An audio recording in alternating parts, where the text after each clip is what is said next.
વિક્રમ સંવત 2080 જેઠ સુદ છઠ તારીખ 12/6/2024 બુધવાર। વાલા ભક્તો, આજે પરમ ભગવદીય શ્રી કેતનભાઈ અમેરિકા નિવાસી તેમની દીકરીનો જન્મદિવસ છે। તે નિમિત્તે એમના તરફથી આજે રૂપાળા ઘનશ્યામ મહારાજના ફૂલના વાઘા છે, તેમજ એમના તરફથી ઠાકોરજીના થાળ અને સંતોને રસોઈ પણ રાખવામાં આવી છે। ખૂબ જ ભાવિક અને ભક્તિવાળો પરિવાર છે। ભગવાનને ભગવાનના સંતોને વિશે તો જાણે મરી મટે એવો આ પરિવાર છે, જેને કહેવાય સાધુડો પરિવાર। બીજા બધા આઢોળા પરિવાર કહેવાય, પણ આ સાધુડો પરિવાર છે।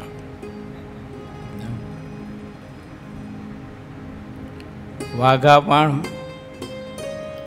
સાખી માતાઓ, બીજી માતાઓ, વિદ્યાર્થીઓ, જય સ્વરૂપસ્વામી વગેરે વગેરે બધાએ ભેળા મળી અને વાઘા પણ એવા અદ્ભુત બનાવ્યા છે। એક એક ફૂલની પાંખડીમાં એમનો ભક્તિભાવ અને પ્રભુની વિશે પ્રેમ એ આપણને નીતરતો અને એમાંથી તેની સુવાસ ફેલાતી હોય ને એવું અનુભવાય આપણને। આપણા પરમહંસો ભગવાન શ્રી હરિને આવી રીતે જ રાજી કરતા મફતમાં છે। વગડામાંથી ફૂલો લઈ આવે ને મહારાજના માટે ફૂલોની સરસ મજાના શણગાર બનાવે, મહારાજને ધરાવે।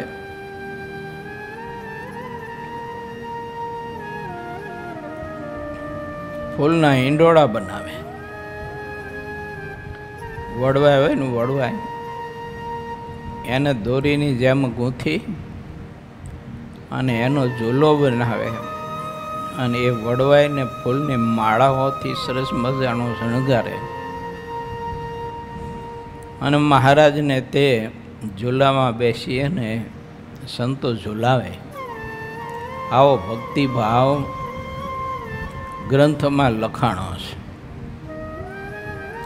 એટલે શાસ્ત્ર થકી ને કથા થકી આપણે આ ભક્તિભાવ પરમહંસોનું એ વખતના સમકાલીન હરિભક્તો બહેનો ભાઈઓનું દર્શન કરી શકીએ છીએ, પણ આજે તો આપણે પ્રગટ દર્શન કરીએ છીએ। આવો કે આ ફૂલના વાઘા બનાવતા હોય ત્યારે રૂપાળા ઘનશ્યામ મહારાજના એક એક અંગ નહીં, કેટલી ધારણા થતી હોય ને એક એક અંગનું કેટલું ચિંતન થતું હોય। જેટલી કલાક ને જેટલો સમય વાઘા બનાવે એટલી વાર મહારાજની મૂર્તિમાં જ વૃત્તિ રહે અને રૂપાળા ઘનશ્યામ મહારાજનું ચિંતન થાય। આ કેટલો બધો શ્રેષ્ઠ ભક્તિ યોગ અને ધ્યાન યોગ છે। માટે આપણે સૌ કોઈ ઠાકોરજીના ચરણમાં પ્રાર્થના કરીએ કે આ કેતનભાઈના પરિવારને મહારાજ અધિક ને અધિક ભક્તિ આપે,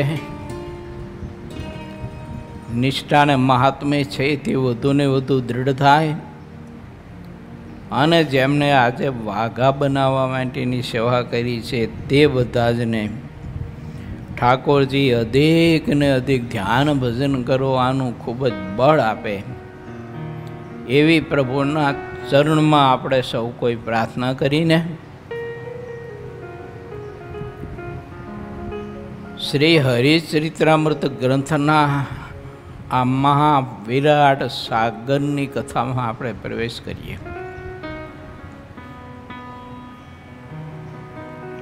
22મા તરંગમાં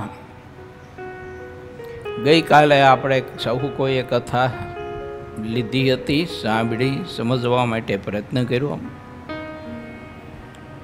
ભગવાન શ્રી હરિ મત્સ્યામાં ભગવાનના ભક્તોને કહે છે કે અહમ મમત્વમાંથી મદથી વધારે માદકતા રહી છે. માટે ભગવાનના ભક્તોને ખોટા અહમમત્વ રાખવાની,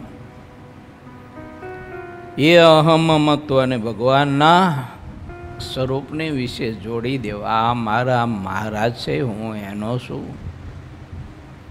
અને એ ઠાકોરજી માટે જીવવું, ઠાકોરજી માટે શ્વાસ લેવા, આને કહેવાય મમત્વ.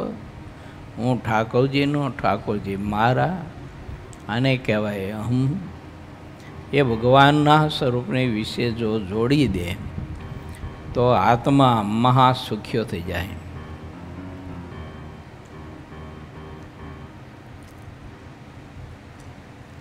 અહમ મમત્વ, સ્વામી એવું લખ્યું હતું કે એવું એક માદક પદાર્થ છે કે જેનામાં અહમમત્વ આવે તો એના ચિત્તમાંથી જાણપણા રૂપી જે એનામાં ગુણ છે તેને બહાર કાઢી નાખે અને જીવને પ્રમાદી અને અહંકારી કરી નાખે. બહુ ન પૂરા એવી ખોટ આવે. માટે ભગવાન શ્રી હરિ એમ કહે છે કે સત્સંગમાં ખૂબ જ ગાઢ પ્રીતિ કરીને રહેજો. આપણને કોઈ કાંઈ બે શબ્દ કહી શકે એવી પ્રીતિ સત્સંગમાં રાખવી. એક વાતની નોંધ લીજો, કોઈ આપણા સ્વભાવને દૂર કરવા માટેની વાત કહેવામાં સંકોચાતા હોય, આપણને કંઈક સારી વાત કરવામાં સંકોચાતા હોય, એને ભય લાગતો હોય, ત્યારે માની લેજો કે આપણી પડતીની નિશાનીઓ બેઠી છે.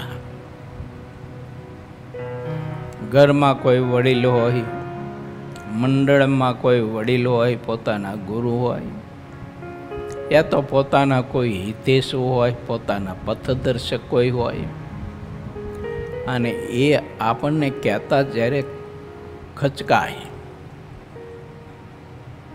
આપણને કંઈક કહેવું હોય એને પણ કહી ના શકે, મર્યાદા હોય. આપણા સ્વભાવ બધાને પીડા આપતા હોય, દુઃખ આપતા હોય. એટલે કોઈને તે વાત દેખાતી હોય આપણા હિતેશુને, આપણને તો દેખાતી ન હોય. એવું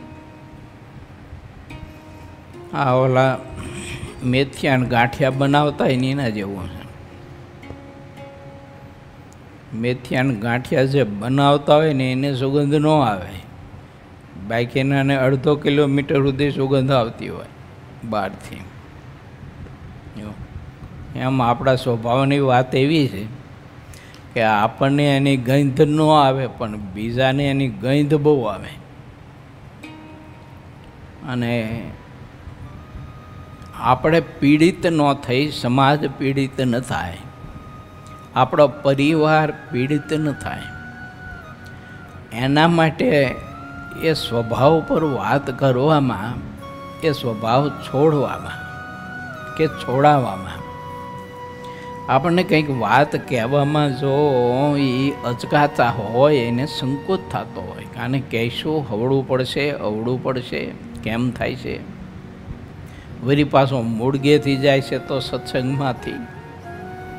એમ વચનામૃતમાં પણ મહારાજે લખ્યું છે, કોઈને નિધડક થકા મહારાજ કે કહીએ છીએ અને કોઈને કહેતા થકા બીએ છીએ. કેમ કે રખે ને વળી પાછો આવડો આ મૂળગેથી કલ્યાણના માર્ગમાંથી જશે તો એનું બહુ ભૂંડું થાય છે. માટે જે હોય તે ભલે સત્સંગમાં પડ્યો હોય. ગુણાતીતાનંદ સ્વામી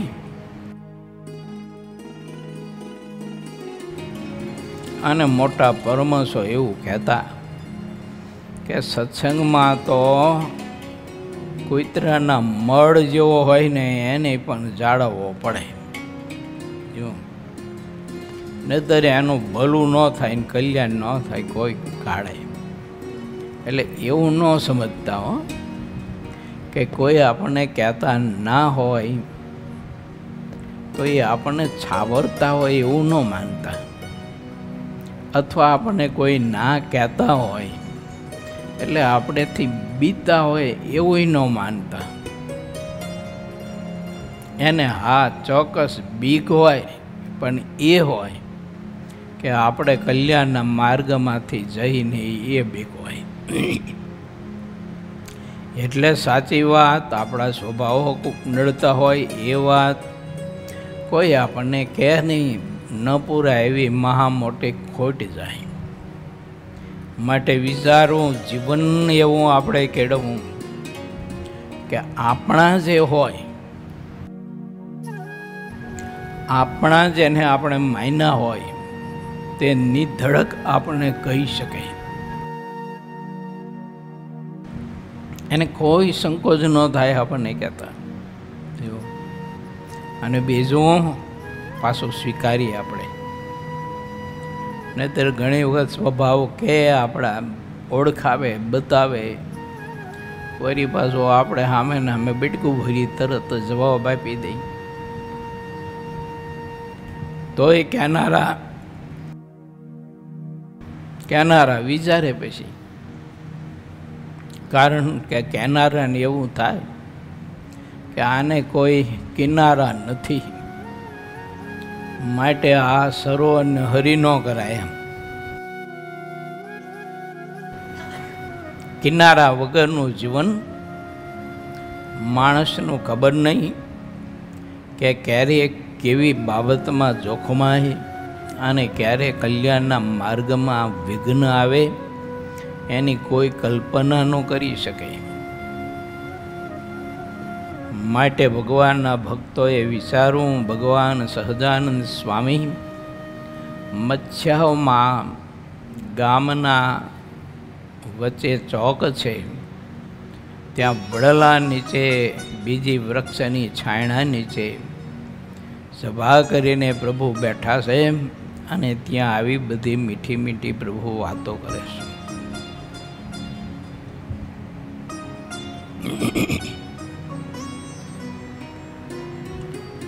તે કથામાં આપણે આગળ પ્રવેશ કરીએ. ઓર 20મો તરંગ 23મો. કવિએ પોતાના કાવ્યનો ઉદ્દેશ્ય અને પોતાની પ્રાથમિક સ્થિતિ કહી છે. સિદ્ધાનંદ સ્વામી આ ગ્રંથ લખ્યો ને એ શા કારણથી લખ્યો, શું હેતુથી લખ્યો, એ મહાપુરુષ કંઈક કહેવા માગે છે આપણને. દાદા ખાચરના દરબારમાં મુક્તાનંદ સ્વામી પાસે હાથ જોડીને દાદા કહે છે કે હે ગુરુદેવ, આપે તો ભગવાન સહજાનંદ સ્વામીનું પડખું બહુ સેવ્યું છે. ભગવાન સહજાનંદ સ્વામીને ખૂબ જ ભાવથી તમે સેવા કરી છે, પરિચર્યા કરી છે, અને ખૂબ તમે બેસીને જ્ઞાન ગોષ્ઠીઓ એકાંતમાં કરી છે. તો તમારી પાસે ઘણું બધું ભક્તિનું અને ભગવાન શ્રીહરિના ચરિત્રનું ખનિજ પડ્યું છે તમારા હૃદયમાં, જે અખૂટ છે, હું જોઈ શકું છું. સાગર કરતાં પણ અધિક છે.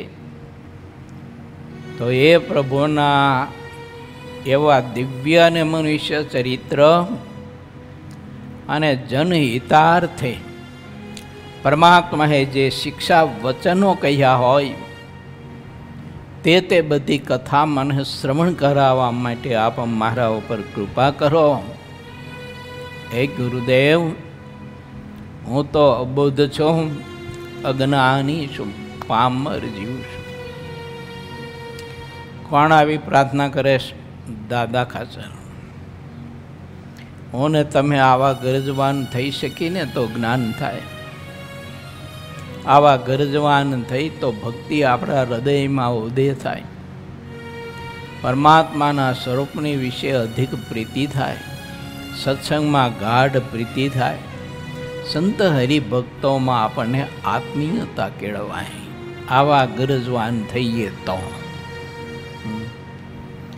દાદા ખાતર હાથ જોડીને મુક્તાનંદ સ્વામીને એમ કહે છે કે મારા જેવા એક પામર જીવો ઉપર હે ગુરુદેવ આપ એવી કૃપા કરો કે પ્રભુના ચરિત્ર શ્રવણથી, એ પ્રભુના ચરિત્રના સ્મરણથી, એ પ્રભુએ શિક્ષા વચનો કહ્યા હોય તો એના શ્રવણથી, એના મનન ચિંતનથી અને મોટા મોટા પુરુષોના મહાત્મ્યની વાત તમને કરી હોય, મોટા મોટા મુક્ત પુરુષોનો મહિમા તમારી પાસે અક્ષરાધિપતિએ ગાયો હોય, કારણ કે તે સંતને યથાર્થ તો ભગવાન સિવાય બીજું કોઈ જાણી શકતું નથી.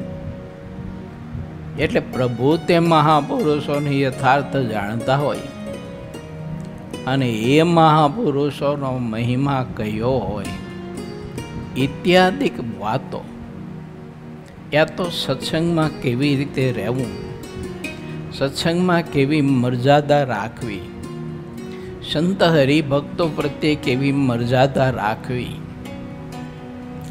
બહેનો ભક્તો સાથે કેવી મર્યાદા રાખવી, વગેરે વગેરે કથા મને સંભળાવવા માટે કૃપા કરો.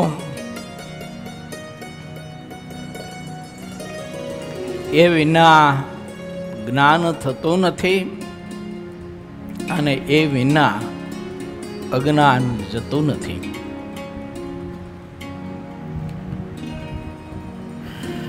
આટલું મને સમજાય છે કે બીજામાં શું પ્રાપ્તિ છે ને બીજામાં પ્રીતિ કરી અને આત્મા શું પ્રાપ્ત કરી શકે. એટલે ગુરુદેવ પ્રાર્થના કરું છું કે ભગવાનના ચરિત્ર રૂપી સંપત્તિ મને આપો. હું તે સંપત્તિનો બહુ ભૂખ્યો છું. મુક્તાનંદ સ્વામી પાસે દાદા ખાચર ગુણોની ભિક્ષા માગે છે, પરમાત્માના ચરિત્રની ભિક્ષા માગે છે, પરમાત્મા સંબંધી જ્ઞાનની ભિક્ષા માગે છે. આપણે જેમ અનાજની ભિક્ષા માગતા હોય ને એમ આજે આ દાદો જ્ઞાન, વૈરાગ્ય, ત્યાગ, આત્મનિષ્ઠા, ભક્તિ, સંત મહાત્મય, સત્સંગ મહાત્મય, સત્સંગ મર્યાદા વગેરે વગેરે જ્ઞાનની ભિક્ષા માગે છે.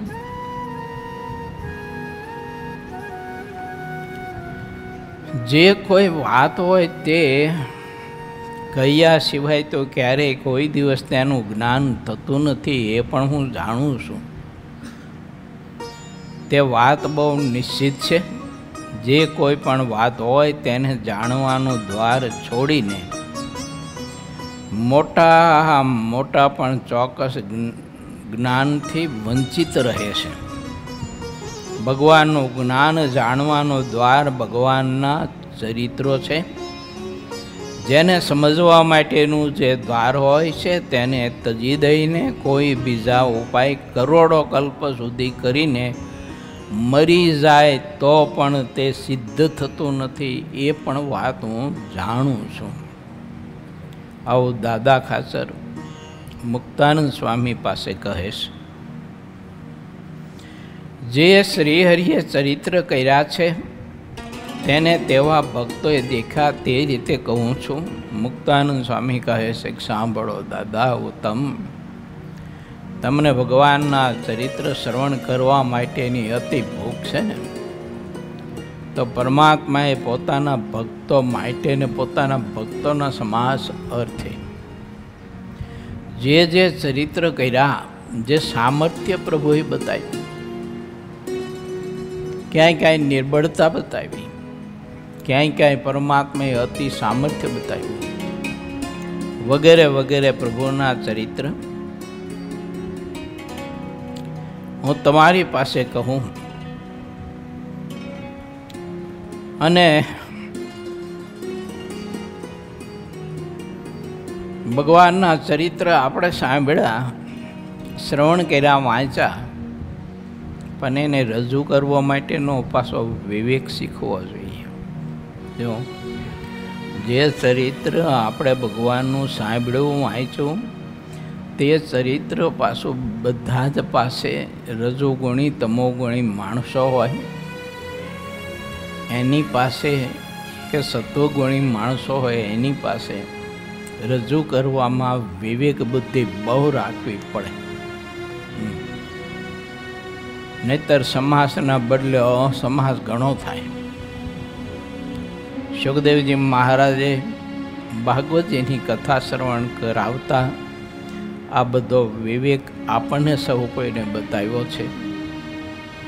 ગોપાળાનંદ સ્વામીએ પણ વિવેક પ્રકરણ આખું બતાવ્યું છે અને એ વિવેક પ્રકરણમાં પણ આ બધા વિષયો સામે પોતે કંડાઈ રહ્યા છે કે ભગવાનની ઉપાસનાની વાત કરતા હો, નિષ્ઠાની કરતા હો, આશ્રયની કરતા હોય, ભગવાનને વિશે પતિવ્રતાની ભક્તિની વાત કરતા હોય, દાસત્વ ભક્તિની વાત કરતા હોય, શરણાગતિની વાત કરતા હોય, ભગવાનની મૂર્તિ સંબંધી વાત કરતા હોય, ભગવાનના ચરિત્ર સંબંધી વાત કરતા હો, ત્યારે સામે પાત્રતા, દેશ, કાળ અને સમય આ બધો જ લક્ષ્યમાં રાખીને ભગવાનના ચરિત્ર અને ભગવાન સંબંધી વાત ભગવાનના ભક્તોએ કરવી. સ્વામી એમ કહે છે, જ્યારે હું ચરિત્રો કહું છું ત્યારે જેને વિવેક હોય તેને દેખાઈ આવે છે. વિવેક વગરનો મનુષ્ય તો અંધના જેવો છે. તે જ્યારે વાત કરતો હોય છે ત્યારે દેખાઈ આવતું હોય છે. આ બધો વિવેક થયેલો. કોની પાસે કેટલી વાત કરાય, કેટલી ન કરાય, ભગવાન સંબંધી કેટલી વાત કરાય ન કરાય, ઉપાસના સંબંધી વાત કેટલી કરાય કેટલી ન કરાય, વ્યવહાર સંબંધી વાત કેટલી કરાય કેટલી ન કરાય, પોતાનામાં કોઈ ઉણપો હોય, કોઈ ખામીઓ હોય તો તે ખામીઓની વાત કોની પાસે કેટલી કરાય કેટલી ન કરાય. ગ્રસ્તાના વ્યવહારોની વાતની પણ સંતોએ નોંધ લીધી છે ગ્રંથોમાં કે તમારા વ્યવહાર સંબંધી વાત, તમારી આવક જાવકની વગેરે વગેરે વાત, તમારા ધંધામાં સફળતા નિષ્ફળતા વગેરે વગેરે થયું હોય, મીઠું હોય, ખાટા મીઠા, તીખા ગયરા, કડવા અનુભવ થયા હોય તો કોની પાસે કેટલી વાત કરાય ન કરાય બધો જ વિવેક માણસે શીખવો જોઈએ. પોતાના વૃદ્ધ માતા પિતા હોય તો એની પાસે પોતાના ધંધાની, પોતાના વ્યવસાયની, સફળતા નિષ્ફળતાની વાતો બહુ ના કરાય એની પાસે, કારણ કે માં દિલ છે. તમારા વ્યવસાયની નિષ્ફળતાની વાત સાંભળશે ને તો માનું દિલ છે ને એ અખંડ અખંડ રેડા કરવાનું. માટે છે ને આવી બધી વાતો આપણા ગઢા મા બાપ હોય ને એની પાસે ન કરાય.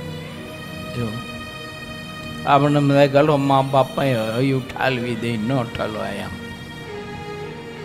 એક તો ઉંમર હોય, એકલવાયું પણ હોય, આખો દિવસ ઘરમાં ને ઘરમાં એકલવાયું જીવન જીવતા હોય, દિવસ નિર્ગમન કરતા હોય અને આપણા વ્યવસાયની નિષ્ફળતાની વાત જઈને કરી ગાય તો માં બહુ ન પૂરાય એવી ખોટી જઈ. અને આજ તો કાંઈ ધંધામાં ભલેવા નથી. અને પછી શું થાય છે ખબર નથી. બહુ મહા મોટી ન પૂરાય એવી ખોટી જઈ. બધા કર્મચારીઓએ દગો દીધો, ખોટું કર્યું અને ધંધામાં હારી બહુ જબરી નુકસાની જઈ. આવી બધી વાતો ન કરાય. માતૃ દિલ છે પિતૃ દિલ છે મારા બાપ. માં છે ને એ તો મરવા પડી હોય ને તો બાળકનું પોતાના પુત્રનું હિત જ ઈચ્છતી હોય. એને ગમે તેટલી પીડા હોય ને માને તો મારો બાળક તંદુરસ્ત રહે, મારો દીકરો તંદુરસ્ત રહે, મારો દીકરો સુખી રહે. એ ભગવાન મને આપી હોય એટલી પીડા આપજે, કે એની પ્રારબ્ધની પીડા મને આપજે, પણ મારા દીકરાને શરીરમાં પીડા ન દેતો. આ માતૃદિલ છે. આપણે મા માટે પ્રાર્થના ન કરી શકીએ કે મારે માની પીડા મને આપજે પ્રભુ. કોઈક નીકળે તો નીકળે કદાચ, લગભગ તો એવું કોઈ ન નીકળે. માટે માતૃદિલ પાસે વ્યવહારિક અમુક પ્રકારની વાતો છે ને એ ન કરાય, અને કરવી જ હોય તો તમારે જે વાતમાં સફળતા મળી હોય ને એની વાત કરો. નિષ્ફળતાની તો નહીં જ, ખોટ જઈ હોય તો એની નહીં જ. જો સફળતાની કરશો ને તો માનું દિલ વધુ રાજી થઈ છે ને એને ખુશી થઈ છે.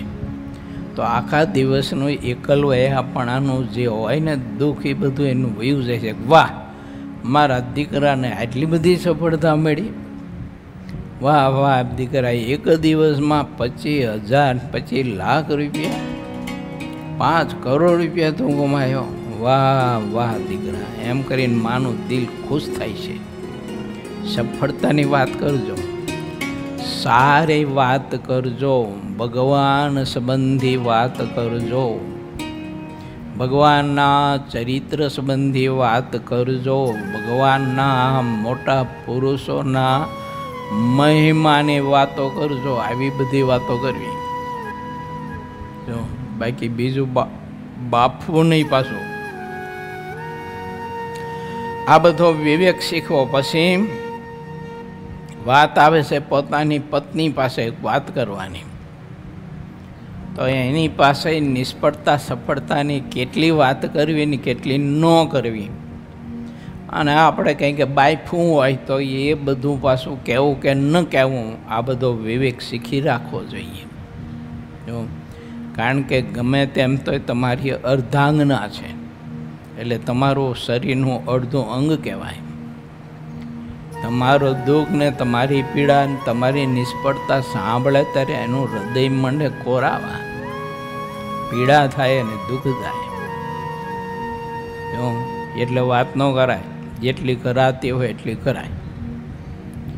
તમારે કંઈક પુણ્યદાન કરવું હોય, બીજું ત્રીજું કરવું હોય, સત્કર્મ કરવું હોય તો બધું જ છે ને, બધું જ્યાં ન કહેવાતું ત્યાં ન કહેવું, એમ કહેવાતું હોય ત્યાં કહેવું.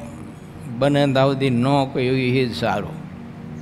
તમને કંઈક પુણ્યદાન કરવાનો સંકલ્પ થયો એટલે તરત પુણ્યદાન કરી લો, એમાં કોઈની સલાહ લેવા જવાની જરૂર નથી, અને કોઈને પૂછવાની જરૂર નથી કે આપણે આટલું કરી તો હું આજે રોપાણા ઘનશ્યામ મહારાજને થાળ કરાવશું એમ પૂછવા જાઓ એટલે જવાબ હરખો મળે કે ન મળે ને કે નહીં. અને એ સત્કર્મ તમે કરી શકો કે ન કરી શકો પછી ખબર નહીં હવે થાય કે ન થાય. માટે ભગવાનના ભક્તે આવો બધો વિવેક જીવનમાં શીખો.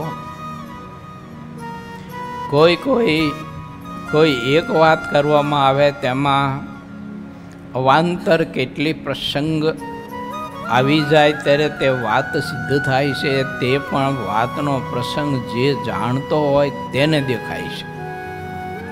જે વ્યક્તિ જે પ્રસંગને જેટલો જાણતી હોય છે તેને તેટલો તેમાં વિવેક રહે છે. જે પ્રસંગને જાણતા નથી તે તેટલા વિવેક વગર રહી જાય છે.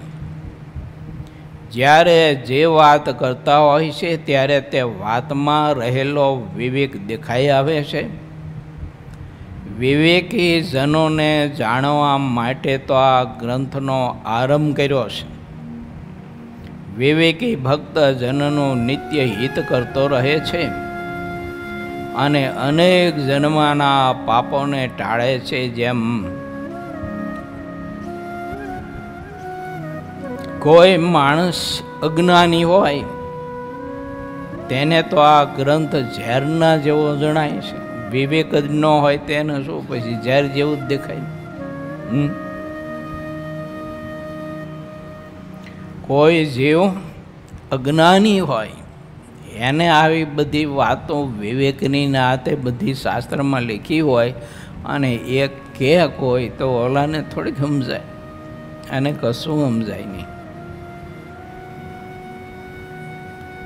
માટે એ પણ વિચારું જો કે અજ્ઞાની છે, અહંકારી છે, નાસ્તિકતા એમાં પડી છે તો વાત નહીં કરો ભગવાન સંબંધી. જો ઘણી વખત જો આપણા નિકટના સંબંધીઓ હોય ને એમાંય અજ્ઞાનતા પડી હોય જો, અને પછી આપણે એને સત્સંગ કરાવવા માટે તેને મંડી પડીએ એટલે ઉલટા એમાંથી વિકૃતિ ઊભી થાય. એટલે વિચારવું, બધું જાણવું, એમ સમજી રાખવા બધાયને, અને પોતાના અંતરની વાત જ્યાં જેટલી કરાતી હોય એટલી કરવી.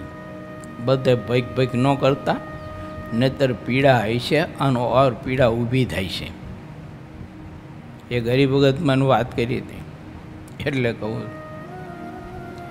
મને એક હરિભગતે વાત કરી મને કે મેં મારા સંબંધી જાણી અને મેં વાત કરી કે મારે આરે થોડીક ધંધામાં આવી બધી ખોટ જઈ છે અને થોડુંક આરું દેણું થઈ ગયું છે. એટલે એને બિચારે ભાવથી વાત કરી કે આમાંથી કંઈક મને સારી સલાહ મળે, એમ વિચાર મળે. એમ માનીને વાત કરી કે આવું થયું મારે, હવે આમાંથી બહાર નીકળવા માટે શું કરવું એમ.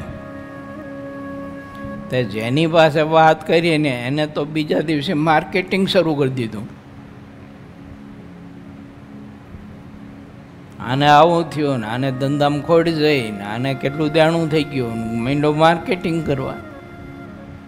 તે બધા પરિવારમાં સગા સંબંધીઓમાં આડોશીને પાડોશીને બધે માર્કેટિંગ કરવા માંડ્યો. તો બિચારાના આને તો આબરૂ હાવ ઝીરો કરી નાખી.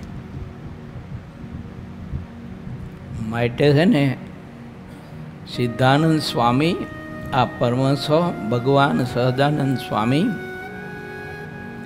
આપણે દુઃખી ન થઈએ કોઈ પણ બાબતમાં એના માટે પણ કેટલા ચિંતિત છે કે જ્યાં ત્યાં તમે વાતો ન કરો. ભલે તમારે નિષ્ફળતા ગઈ હોય, ખોટ ગઈ હોય, દેણું થઈ ગયું હોય, અંદર હંગરી રાખો. જો 19માં પૂરમાં પણ આ કથા આવી હતી. કોઈ સાંભળી હોય ને ખબર હોય તો, યાદ રાખી હોય તો. જો 19માં પૂરમાં પણ આ કથા આવી હતી. લગભગ 40થી કે 60 કે 50 તરંગોની બીચમાં ક્યાંક આવી હતી કથા.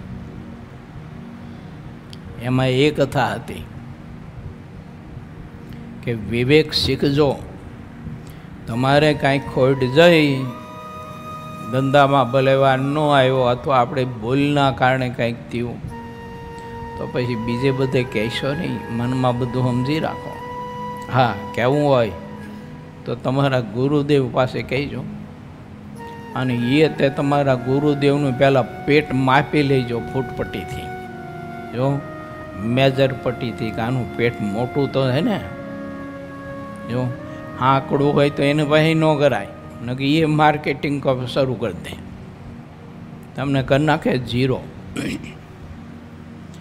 એક તો આપણને ખોટ ગયું હોય એની ચિંતા, અને સમાજને એની ખબર પડે એટલે એની ચિંતા, એટલે ડબલ આગ લાગે. પછી બહુ પીડા થાય માણસને. ઘણા માણસોની આવી બધી પ્રકૃતિ હોય છે કે બીજાને ગમે તેમ કરીને પ્રતિષ્ઠાહીન કરો, એને ઝીરો કરી નાખો. આવી બધી ઈર્ષા બહુ હોય છે અંદર. એટલે એવા ઈર્ષાળો માણસ હોય ગમે તો આપણો નજીકનો હોય તો ઓળખી રાખવો જોઈએ. એમ જેમ તેમ એની પાસે જે તે બધી વાતો કરી ન દેવાય. આંકડાના ઉપર બેઠેલા કીડાને કેરીમાં કોઈ સ્વાદ દેખાતો નથી, આ ગ્રંથ કેરીના જેવો છે અને તેમાં અમૃતના સમાન રસ ભર્યો છે. આંકડાના ફળ આકાર તમે જો કેરી જેવો જ હોય. જેમ જોયા આંકડાનો ફળ અસલ કેરી જેવો જ આકાર હોય. તો પણ એમાં કંઈ અમૃત જેવો રસ થોડોક હોય કેરી જેવો. જે સુખદેવજીના સમાન વિવેકી છે તે જ આ હરિચરિત્ર ગ્રંથના સ્વાદને સ્વાદિષ્ટ રસ કરીને ભોગવે છે. તેઓ આ ચરિત્રામૃત રસને પિતા પિતા ક્યારેય અમે તૃપ્ત થયા નથી એમ કહે છે. સુખદેવજી મહારાજ જેવા પુરુષો ભગવાનના ચરિત્રો, ભગવાનનું સ્વરૂપ, પરમાત્માનું સામર્થ્ય, ઐશ્વર્ય પચાવી શકે. પોતાને આપ્યું તો પણ પચાવી શકે. બાકી મારા તમારે જેવાને તો હાલતા આપણે સંકલ્પ વધી જાય કે લો આ ભગવાન કહેવાય કે ઓલા જરાસંધને યુદ્ધમાં બે ભાઈ ભાગ્યા અને ભગવાન કહેવાય. આપણે તો આવું બધું વિચારીએ અને એમાં કેટલા બધા ગર્ભિત આશયો પડ્યા હોય. એ પરમાત્માની લીલાને કોણ સમજી શકે? ભગવાન સ્વામિનારાયણ તમે જુઓ ઘણી વખત રિસાઈનું વ્યાઈ ગયા. છાના માના મહિનો કોઈના ભક્તને ઘેર છાના રહ્યા મહારાજ. એવું મેથાણમાં દેવરામ વિપ્ર હતા ને ગોવિંદરામ ને દેવરામ બે ભાઈ. મહારાજ એને ઘેર બોલો છાના માના રહીને આવતા રહ્યા અને એના ઘરમાં એક ઝાડું હતું તેના ઉપર માથડો નાખીને મહારાજ આખો દિવસ એના ઉપર બેસી રહે. ખાલી જમવા નીચે આવે વળી પાછા માથડા ઉપર ચડી જાય. આવું ટીખડ કર્યું મહારાજે. ભગવાન છે તો મારા બાપ સમર્થ છે, ચાહે તે ચરિત્ર કરે. માટે એને પચાવવા માટેનું સામર્થ્ય સુખદેવજી જેવા મહાભાગવત સંત પુરુષ હોય ને એની પાસેથી પ્રાપ્ત કરવું.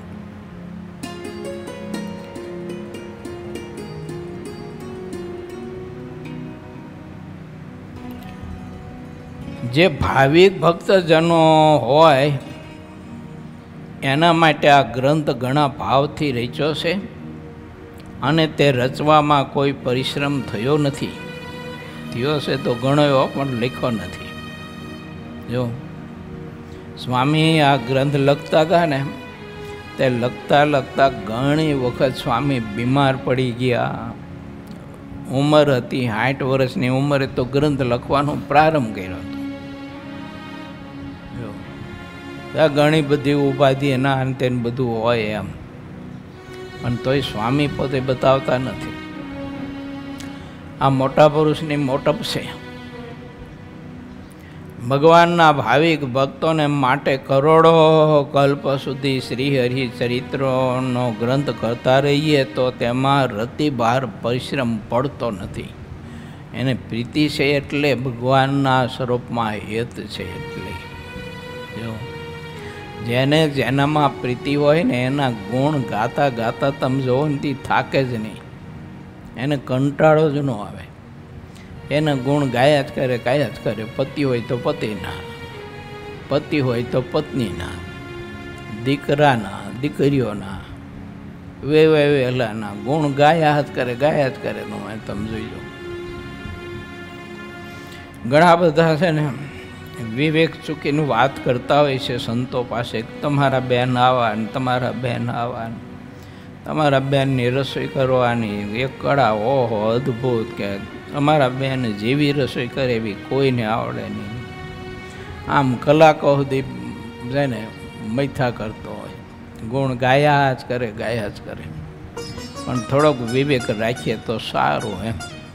સંતો પાસે કઈ વાત કરાય, કેટલી કરાય, કેટલી ન કરાય, બધો વિવેક શીખવો જોઈએ. ઘણા બધા હરિભક્તો સંતો પાસે વાત કરતા હોય એટલે પછી ઓલાની સાંભળવી પડતી હોય ને સાંભળે, પણ પછી વિચાર આવે કે આ મૂર્ખને એટલી ખબર નથી પડતી. એવું આ બુદ્ધોને એટલી ખબર નથી પડતી કે આવી વાત સંત પાસે ન કરાય. આવું બધું ઘણું જીવ છે ને એ બાફણ પટ્ટી કરી અને જીવતો હોય છે. માટે આપણે ભગવાનના ભક્ત છીએ, આવો બધો વિવેક શીખવો. ભગવાનના ભાવિક ભક્તના માટે કરોડો કલ્પ સુધી શ્રીહરિ ચરિત્રનો ગ્રંથ કરતા રહીએ તો તેમાં રતિભાર પરિશ્રમ પડતો નથી. એટલે નથી પડતો. ભગવાનને ભગવાનના ભક્તનું મહાત્મય છે. જેના ચરિત્ર લખે છે એનું મહાત્મય છે, અને જેના માટે લખે છે એનું મહાત્મય છે. કે હું આ ભગવાનના ચરિત્ર લખું ને એ ભક્તો સાંભળશે, વાંચશે તો એને ભગવાનમાં પ્રીતિ થઈ છે. તો તે ભક્તનું પણ મહાત્મય એટલું, જેને જેનું જેટલું મહાત્મય હોય ને એના માટે ગમે તેટલો પુરુષાર્થ કરે ને તોય થાક ન લાગે. તમે જોઈજો, જો પોતાની પત્ની, દીકરા, દીકરીઓ, કોઈ પરિવાર હોય અને એમાં અતિ હિત હોય તો એના માટે આવા ધમ ધકતા તાપમાં ખાલી મજૂરી કરવી પડતી હોય પણ તોય થાક ન લાગે એને. જો અને પ્રીતિ ન હોય ને તમે રૂપાળા ઘનશ્યામ મહારાજની સામે એક હાથમાં માળા આપી અને એસી ચાલુ કરી અને સરસ મજાનું ગાદલું અને તકીઓ મૂકીને બેહારો કે લો બેઠા બેઠા માળા કરો તોય વહમું લાગે એને. કારણ કે ભગવાનમાં પ્રીતિ નથી અને ઓલા હગાવાલામાં પ્રીતિ છે. તે એના માટે આવા કાર્મિક ગરમીના તાપમાં પણ માણસ મજૂરી કરતા હોય છે. માટે સિદ્ધાનંદ સ્વામી થાક નથી લાગતો એમ જે લખે છે ને એનું કારણ એ છે કે એને મહારાજમાં અને મહારાજના ભક્તોમાં કેટલો પ્રેમ હશે. આ એનું પ્રમાણ છે. આ હરિચરિત્રામૃત ગ્રંથને લખવામાં દિન પ્રતિદિન ઉત્સાહ વધારે ને વધારે વધતો રહે છે. શ્રી હરિ આવીને તેનું પોષણ કરે છે એટલે તે ઉત્સાહ ઘટતો નથી.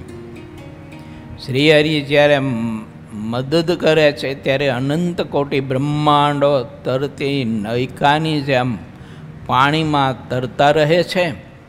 આ ગ્રંથમાં જેટલી આશ્ચર્યકારી વાત આવે છે તે શ્રીહરિના સંકલ્પથી આવતી દેખાય છે. જેટલા વિવેકી જનો હોય છે તેની આવી સમજણ હોય છે.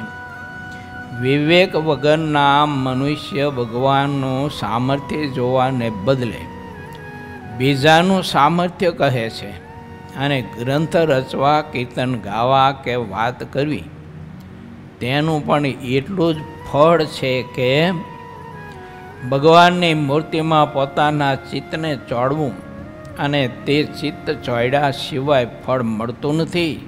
અનેક વાતો કહીને કહેવાનું તાત્પર્ય એ છે કે તમામના ચિત્તને ભગવાનની મૂર્તિમાં ચોંટાડવા માટે આ ગ્રંથની રચના કરી છે. બોલો, લાગે પછી શ્રમ?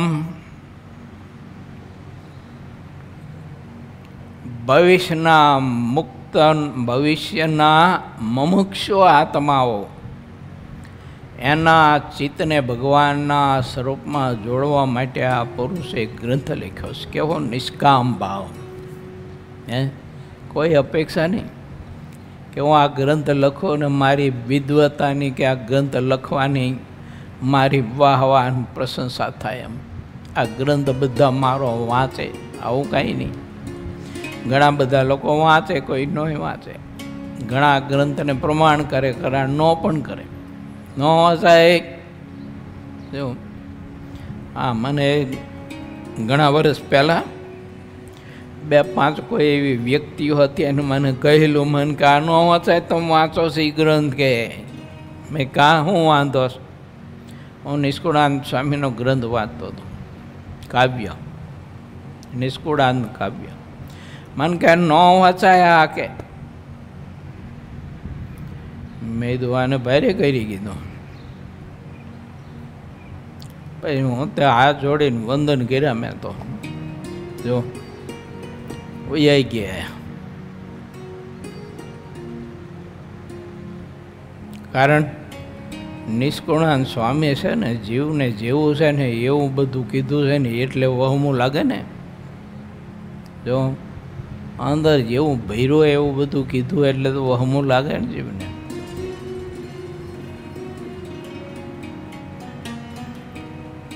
પોતાનું વધારે કવિપણું દેખાડવા માટે આ ગ્રંથ કાંઈ રચ્યો નથી. હું કાવ્ય કરવાની રીતને લેશ માત્ર ક્યારેય પણ જાણતોય નથી. કેટલી શક્તિને ગુપ્ત રાખે છે. આપણે તો આરું કંઈ ન થોડું કંઈ પ્રદર્શન કરવા માંડી પડી. કેવી સાધુતા કેવી બોલો સામેની.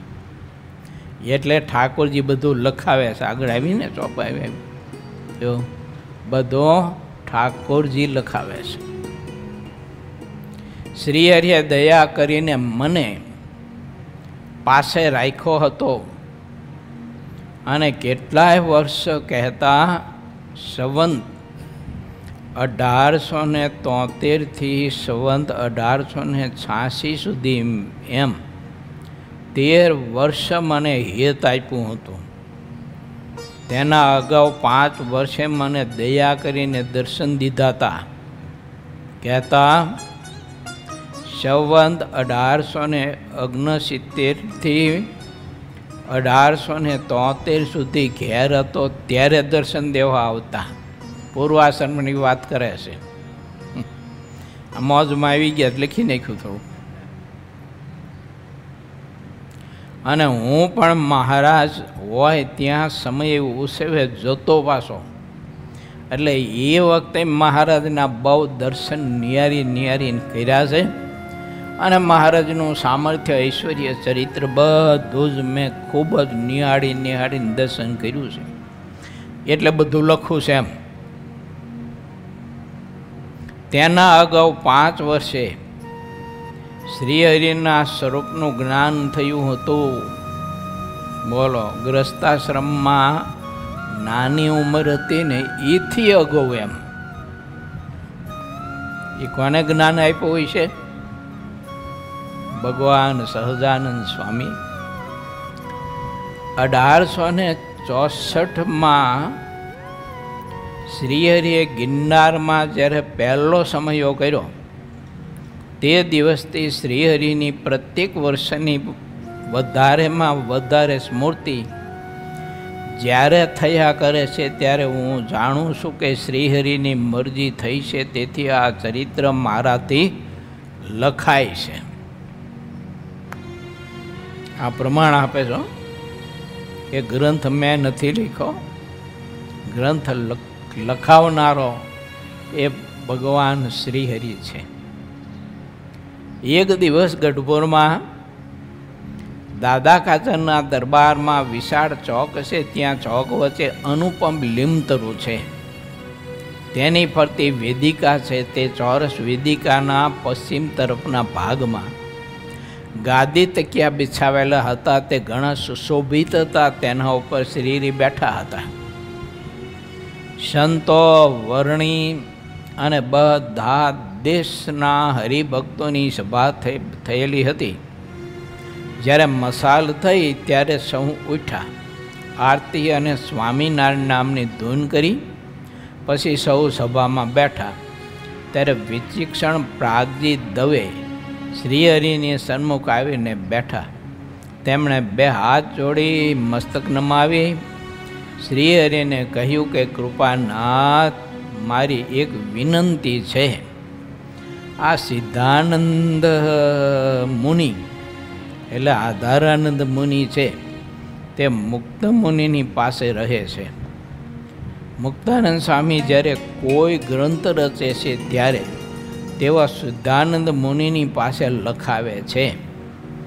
મુક્તાનંદ સ્વામી જેવું ચરણ બોલે તે યાદ રાખીને તેઓ લખે છે. મુક્તાનંદ સ્વામીની જેવી મરજી હોય તે પ્રમાણે તેઓ ઘણા આદર ભાવથી લખે છે. મરજી પ્રમાણે લખતા હોવાથી મુક્તાનંદ સ્વામીને તેમના ઉપર ઘણો પ્રેમ ભાવ રહે છે. મુક્તાનંદ સ્વામી તેમને પોતાના હાથ સમાન માનીને તેમના ઉપર કૃપા ઘણી રાખે છે. જ્યારે દેશ દેશના હરિભક્તો અહીં આવે છે ત્યારે તેઓ મુક્તાનંદ સ્વામીને બધા સંતોથી મોટેરા જાણીને ફળ ફૂલ જાત જાતના મેવા ઉત્તમ પકવાન જે કાંઈ શ્રીહરિની આગળ ધરે છે તેવું મુક્તાનંદ સ્વામીની આગળ પણ ધરે છે. મુક્તાનંદ સ્વામી હરિભક્તોને રાજી રાખવા માટે આનંદથી થોડુંક મુખમાં મૂકે છે. પછી હરિભક્તોને યોગ્ય રીતે તે પાછું આપે છે અને તે પછી પ્રસાદી રૂપ ફળ ફૂલ જે કાંઈ હોય તે સિદ્ધાનંદ સ્વામીને પોતાના માનીને પ્રેમથી રોજ કાંઈક થોડુંક આપે. હે મહારાજ, શુકાનંદ સ્વામી જેમ કાયમ આપની સાથે રહે છે અને આપ જેમ કહો તે રીતે તેઓ લખતા રહે છે, તેમજ મુક્તાનંદ સ્વામીની મરજી પ્રમાણે આધારાનંદ સ્વામી લખતા રહે છે. શુકાનંદ સ્વામી તો આપના હાથ જેવા છે, પુરાણના સારા વિદ્વાન છે. તેઓ બાળપણમાં નિત્યાનંદ સ્વામીના શિષ્ય રહી ચૂક્યા છે. નિત્યાનંદ સ્વામી તો વ્યાસમુનિના જેવા છે. આપે શુકાનંદ સ્વામીને તેમની પાસે રાખ્યા, તેનાથી તેઓ ઘણા બધા આગળ વધ્યા છે. શુકમુનિમાં બુદ્ધિ અપાર છે અને અત્યારે તો તેઓ આપના શિષ્ય થઈને આપની પાસે રહ્યા છે. તેમની બુદ્ધિનું બધું જ ફળ મળી ગયું છે. અત્યારના સમયમાં જે કોઈ પણ લોકો આપને શરણે થયા છે તે બધાને પોતાની સંપત્તિ, બુદ્ધિ અને કરેલા સાધનોનું બહુ જ બધું જ ફળ મળી રહ્યું છે. ઇતિ શ્રી સહજાનંદ સ્વામી શિષ્ય સિદ્ધાનંદ મુનિ વિરચિત શ્રી હરિચરિત્રામૃત સાગરના મિંસપુરમાં કવિએ પોતાના કાવ્યનો ઉદ્દેશ અને પોતાની પ્રાથમિક સ્થિતિ કહી એ નામે 23મો તરંગ સમાપ્ત થયો.